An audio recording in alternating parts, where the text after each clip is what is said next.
Hello दोस्तों, स्वागत है आपका प्रियंका लर्निंग क्लासेस में। 66वीं बीपीएससी बिहार एसएससी बिहार दरोगा और अन्य एग्जाम को ध्यान में रखते हुए घटना चक्र की सीरीज चलाई जा रही है। इसके अंतर्गत हम लोग सामान्य विज्ञान के बायो के क्वेश्चन देखते हैं ताकि आपका कोई क्वेश्चन न छूटे और एग्जाम में कोई कन्फ्यूजन भी न रहे। तो चलिए हम लोग देखते हैं बायो के क्वेश्चन। आज का टॉपिक है जीवाणु जनित रोग। काफ़ी इंपॉर्टेंट टॉपिक है, यहाँ से क्वेश्चन एग्जाम में आते हैं, उसे हम लोग देखते हैं। जीवाणुओं की अनेक परजीवी जातियां जीवधारियों में रोग उत्पत्ति के कारक हैं। पौधे के अलावा जीवाणु मानव व पशुओं में भी अनेक रोग उत्पन्न करते हैं। प्राणियों में परिसंचरण तंत्र के माध्यम से जीवाणु सरलता से एक अंग से दूसरे अंग तक पहुंच जाते हैं। जीवाणु सबसे सरल और एक कोशीय आद्य जीव है। वे सर्वव्यापी जीव है जो जल, थल, वायु, जीवित व मृत जंतुओं एवं पौधे पर वास करते हैं। नेक्स्ट फैक्ट है, रोगजनक जीवाणु मानव के लगभग सभी तंत्र को संक्रमित करने में सक्षम होते हैं। कुछ प्रमुख रोग उसके कारक जीवाणुओं का नाम निम्नलिखित है। तो हैजा का होगा विब्रियो कोलेरी, प्लेग का होगा पास्चुरेला पेटियस या यार्सिनिया पेलिटस, कोड का होगा लिप्रोसी का माइक्रोबैक्टीरियम लेप्री, तपेदिक क्षय रोग यक्षमा माइक्रोबैक्टीरियम ट्यूबरकुलोसिस, निमोनिया का है स्ट्रोकोकस निमोनिया।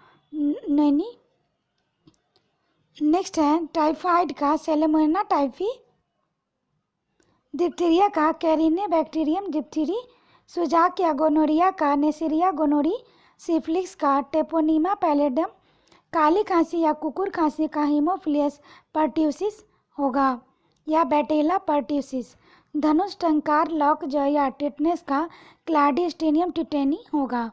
नेक्स्ट फैक्ट देखते हैं, सैल्मोनेला बेसिलाई नामक जीवाणु के कारण भोजन विषाक्तता फूड पॉइजनिंग होता है। यह विशेष जीवाणु ग्राम निगेटिव नॉन स्पोर फॉर्मिंग एवं रॉड आकार का होता है, जिसके चारों ओर कसाविका फ्लैजिला पाई जाती है। यह प्रायः संक्रमित जल और भोज पदार्थों के माध्यम से फैलता है। नेक्स्ट है बाटोलिज्म, क्लैस्ट्रिडियम बाटुलिनेस नामक ग्राम पॉजिटिव जीवाणु के द्वारा उत्पन्न विष के कारण होता है। नेक्स्ट है डिप्थीरिया, काली खांसी, कुकुर खांसी या धनुष टंकार या टिटेनस से बचाव हेतु नवजात शिशु डीपीटी वैक्सीन दिया जाता है। ध्यातव्य है कि उन तीनों रोग जीवाणुजन्य हैं जो क्रमशः कैरिनोबैक्टीरियम डिप्थीरी, हीमोफिलस पर्ट्यूसिस, बोटुएला पर्ट्यूरिस तथा क्लैस्ट्रिडियम टिटेनी द्वारा होते हैं। नेक्स्ट है जीवाणुओं द्वारा होने वाली बीमारियों के उपचार हेतु सल्फा दवाइयों का प्रयोग किया जाता है। यह संश्लिष्ट दवाओं का एक समूह है जिसके अंतर्गत सल्फोनाइड्स, सल्फोमेनाजाइन और सल्फाडाइजिन इत्यादि आते हैं। सर्वप्रथम सल्फा ड्रग्स प्रोटोसिल की खोज वर्ष 1932 में की गई थी। नेक्स्ट है ब्रॉड स्पेक्ट्रम एंटीबायोटिक ऐसी औषधियों का समूह है जो जीवाणु जनित विभिन्न प्रकार के रोगों के प्रति प्रभावी होती है। ब्रॉड स्पेक्ट्रम एंटीबैक्टीरियो नैरो स्पेक्ट्रम एंटीबैक्टीरिक के विपरीत ग्राम पॉजिटिव और ग्राम नेगेटिव दोनों प्रकार के जीवाणुओं के विरुद्ध प्रभावी होती है। नेक्स्ट है क्लोरोफेनिकॉल, जिसे क्लोरोनाइट्रोसाइनिन के नाम से जाना जाता है, एक ब्रॉड स्पेक्ट्रम एंटीबायोटिक है। अब इससे रिलेटेड हम लोग क्वेश्चन देखते हैं। निम्नलिखित कथनों में से कौन सही है? सही उत्तर का नीचे कूट में से आंसर देना है। तो पहला है मानव शरीर में उर्विका फीमर सबसे लंबी अस्थि है। दूसरा हैजा रोग जीवाणु के द्वारा होता है।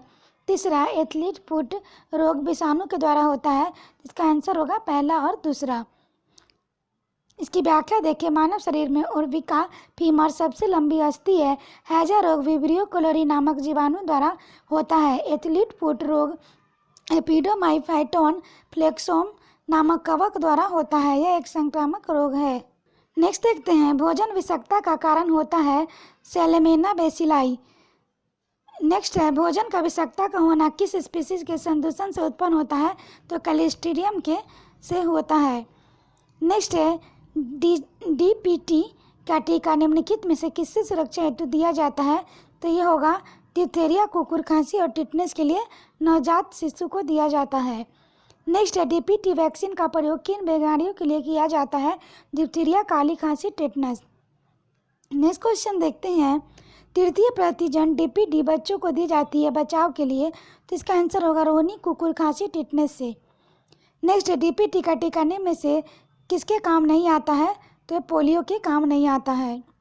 नेक्स्ट है, नवजात शिशु को ट्रिपल एंटीजन वैक्सीन निम्नलिखित में से किन रोगों से प्रतिरक्षा करने के लिए लगाई जाती है, तो ये होगा कुकुर खांसी, टिटनेस और डिप्थीरिया। नेक्स्ट है, निम्न द्वारा होने वाली बीमारियों के लिए सल्फा दवाइयाँ किसके लिए कारगर है, तो जीवाणु के लिए।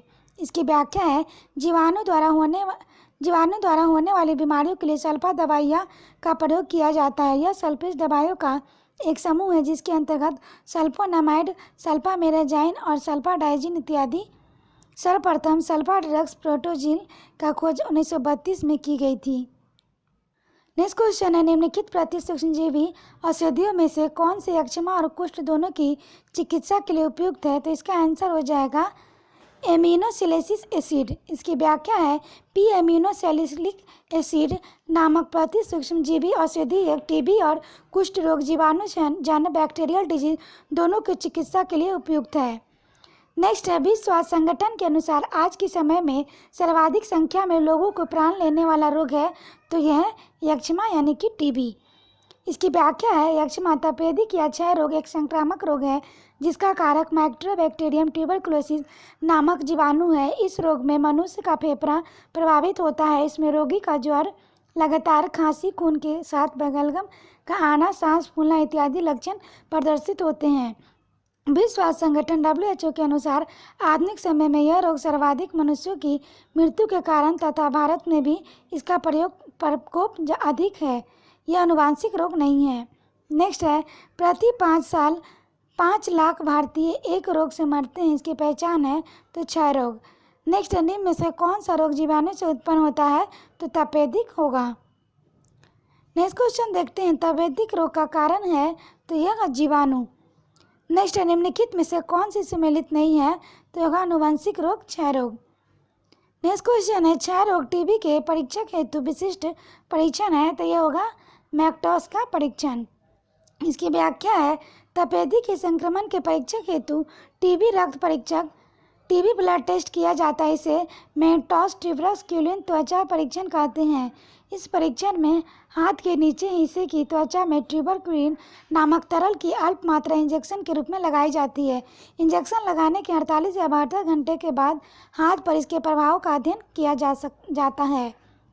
नेक्स्ट है, टिटनेस नामक रोग निम्न में से नाम जाना जाता है, तो लॉकजा। इसकी व्याख्या है, टिटनेस का धनुषकार वह रोग है जिसमें रोगी का शरीर धनुष की तरह टेढ़ा होकर अकड़ जाता है। एक घातक संक्रामक रोग है जो क्लोस्ट्रीडियम टिटेनी नामक जीवाणु के कारण होता है। यह रोग लॉकजा नाम से जाना जाता है। नेक्स्ट है, निम्न में से कौन संक्रमित मच्छर के काटने से नहीं होता है, तो प्लेग नहीं होता है। नेक्स्ट है, निम्नलिखित ज्वरों में से किसका सुमेल है, तो निमोनिया फेफड़े से। नेक्स्ट है, सम्मिलित कीजिए, तो इसका आंसर हो जाएगा वायु द्वारा टीबी, पानी द्वारा कॉलेरा, संपर्क से सिफिलिस, घास द्वारा टिटेनस। नेक्स्ट हम लोग देखते हैं, सम्मिलित करना है, तो प्लेग ये हो जाएगा पिस्सुओं के काटने से फैलता है। फाइलेरिया मच्छरों से होता है। बेरी विटामिन बी की कमी से होता है। टाइफाइड आंतों को प्रभावित करता है। नेक्स्ट है, नीम ब्रांड स्पेक्ट्रम औषधि है, तो ये क्लोरोफेनिकॉल का है। नेक्स्ट देखते हैं, निम्नलिखित में से कौन प्रतिजैविक औषधि है, तो इसका आंसर ई होगा। इसकी व्याख्या देखें, क्लोरोफेनिनोक एक प्रतिजैविक औषधि है जिसका उपयोग बैक्टीरियल इन्फेक्शन के उपचार में किया जाता है। सल्फाग्वेनिडीन एक प्रकार का सल्फोनाइडियम प्रतिजैविक जो जीवाणुरोधी एजेंट के रूप में कार्य करता है। नेक्स्ट देखते हैं, दंत क्षय का मुख्य कारण है कि मुख के भीतर होने वाले जीवाणु व, तो इसका आंसर होगा कार्बोहाइड्रेट के खाद्य कणों के मध्य अंतर व्यवहार। नेक्स्ट देखते हैं, दंत क्षय का कारण है, तो यह जगह बैक्टीरियल संक्रमण। इसकी व्याख्या है, दंत क्षरण को दंत अंतक्षय या छिद्र कहा जाता है। यह एक ऐसी बीमारी है जिसमें जीवाणुकीय प्रक्रिया दांत की सख्त संरचना दंत वल्क या दंत उत्तक या दंत मूल को क्षतिग्रस्त कर देती है। यह उत्तक क्रमशः टूटने लगती है जिसमें दांतों में छेद उत्पन्न होने लगते हैं। दंत क्षय के लिए उत्तरदायी जीवाणु स्ट्रेप्टोकोकस म्यूटास या लैक्टोबैसिलस है। नेक्स्ट है छिछले हैंडपंप के से पानी पीने वाले लोगों को नीचे लिखे सभी रोगों में से होने की संभावना है सिवाय तो ये फ्लोरोसिस होने की संभावना है। इसकी व्याख्या है हैजा, टाइफाइड या कामला यानी जॉन्डिस रोग छिछले हैंडपाइप के पानी पीने से होने की संभावना होती है, जबकि फ्लोरोसिस होने का मुख्य कारण जल में फ्लोराइड होने की व्यापकता है। देश की लगभग 5% जनसंख्या फ्लोराइड विषाक्तता की चपेट में है।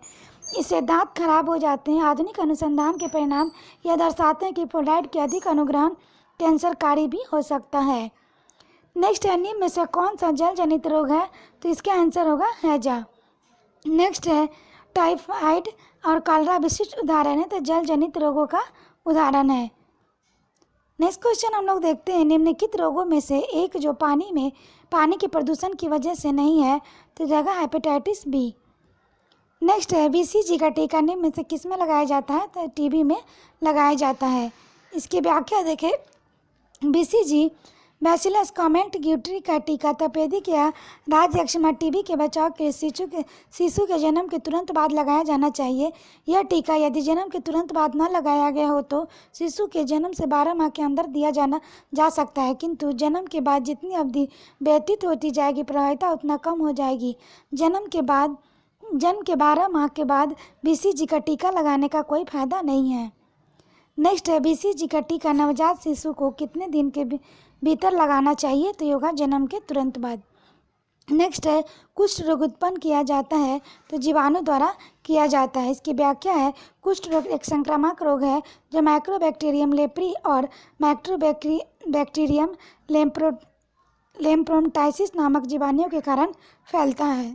नेक्स्ट क्वेश्चन है निम्न सभी बीमारियों का कारण वायरस होता है सिवाय एक को छोड़कर, जो तो होगा आंत ज्वर। इसकी व्याख्या है गलसुआ या कंडमाला रोग विकट विषाणु जनित बीमारी है जो पैरोटिड ग्रंथि को कष्टदायक रूप से बड़ा कर देती है।